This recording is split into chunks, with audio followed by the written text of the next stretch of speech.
ಬೆಂಗಳೂರು ನಗರದಲ್ಲಿ ಜುಲೈ 15ರಂದು ನಡೆಯಲಿರುವ ಎಐಸಿಸಿ ಹಿಂದುಳಿದ ವರ್ಗಗಳ ಸಲಹಾ ಮಂಡಳಿ ಸಭೆಯ ಆತಿಥ್ಯವನ್ನ ಮುಖ್ಯಮಂತ್ರಿ ಸಿದ್ದರಾಮಯ್ಯ ವಹಿಸುತ್ತಿರುವ ಮಧ್ಯೆಯೇ ರಾಷ್ಟ್ರಮಟ್ಟದಲ್ಲಿ ಸಿದ್ದರಾಮಯ್ಯ ಅವರಿಗೆ ಕಾಂಗ್ರೆಸ್ನಲ್ಲಿ ಮತ್ತೊಂದು ಮಹತ್ವದ ಹುದ್ದೆ ಲಭಿಸಿದೆ.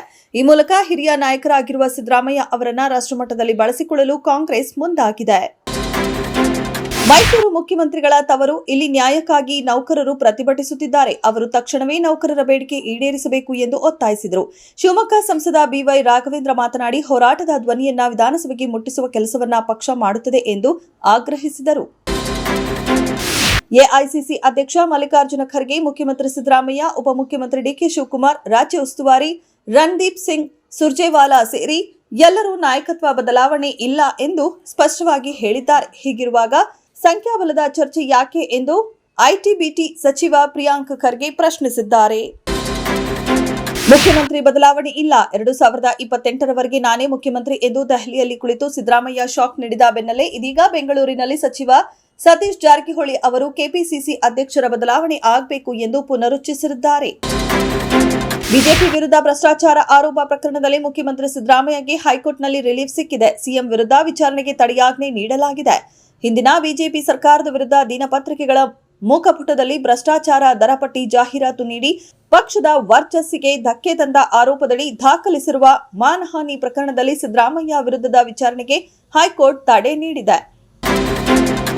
ದಸರಾ ರಜೆಯ ಅವಧಿಯಲ್ಲಿ ಶಾಲಾ ಶಿಕ್ಷಕರ ಮೂಲಕ ಜಾತಿವಾರು ಸಾಮಾಜಿಕ, ಆರ್ಥಿಕ ಮತ್ತು ಶೈಕ್ಷಣಿಕ ಸಮೀಕ್ಷೆ ನಡೆಸುವ ಬಗ್ಗೆ ಹಿಂದುಳಿದ ವರ್ಗಗಳ ಆಯೋಗವು ಸಿದ್ಧತೆ ನಡೆಸಿದೆ. ಹೀಗಾಗಿ ಶಿಕ್ಷಕರನ್ನೇ ಈ ಸಮೀಕ್ಷೆಗೆ ಬಳಸಿಕೊಳ್ಳುವ ಬಗ್ಗೆ ಚಿಂತನೆ ನಡೆಸಲಾಗಿದೆ ಎಂದು ಹಿಂದುಳಿದ ವರ್ಗಗಳ ಆಯೋಗದ ಅಧ್ಯಕ್ಷ ಮಧುಸೂದನ್ ಜಿ ನಾಯಕ್ ಪ್ರಜಾವಾಣಿಗೆ ಮಾಹಿತಿ ನೀಡಿದ್ದಾರೆ.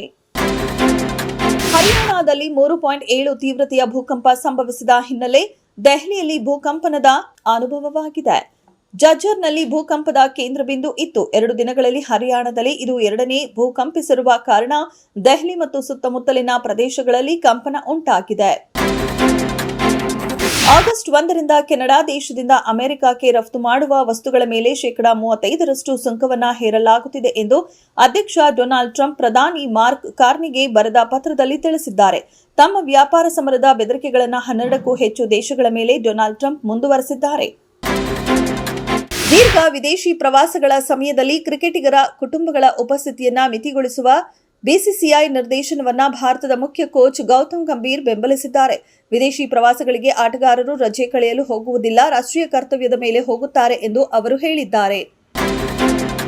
ಕೆಲ ತಿಂಗಳ ಹಿಂದೆ ಉಪಮುಖ್ಯಮಂತ್ರಿ ಡಿಕೆ ಶಿವಕುಮಾರ್ ಅವರು ಕನ್ನಡ ಚಿತ್ರರಂಗದ ನಟ್ಟು ಬೋಲ್ಟು ಟೈಟ್ ಮಾಡೋದು ಗೊತ್ತಿದೆ ಎಂದು ಹೇಳಿದ್ದು ದೊಡ್ಡ ವಿವಾದ ಸೃಷ್ಟಿಸಿತ್ತು. ಇತ್ತೀಚೆಗಷ್ಟೇ ಬಳಿಕ ಈ ಬಗ್ಗೆ ಸುದೀಪ್ ಖಾರವಾಗಿ ಉತ್ತರಿಸಿದ್ರು. ಎಲ್ಲರ ನಟ್ಟು ಬೋಲ್ಟ್ ಟೈಟೇ ಇದೆ ಎಂದು ಕಿಚ್ಚ ತಿರುಗೇಟು ನೀಡಿದ್ರು. ಇದೀಗ ಕನ್ನಡ ಚಿತ್ರರಂಗದ ಬಗ್ಗೆ ಕರ್ನಾಟಕ ರಕ್ಷಣಾ ವೇದಿಕೆ ರಾಜ್ಯಾಧ್ಯಕ್ಷ ಟಿಎ ನಾರಾಯಣಗೌಡ ಅವರು ಕೂಡ ಶಾಕಿಂಗ್ ಹೇಳಿಕೆ ನೀಡಿದ್ದಾರೆ. ಕನ್ನಡ ಚಿತ್ರರಂಗವನ್ನ ರಿಪೇರಿ ಮಾಡ್ತೀನಿ ಎಂದು ಬಹಿರಂಗವಾಗಿ ಎಚ್ಚರಿಕೆ ನೀಡಿದ್ದಾರೆ.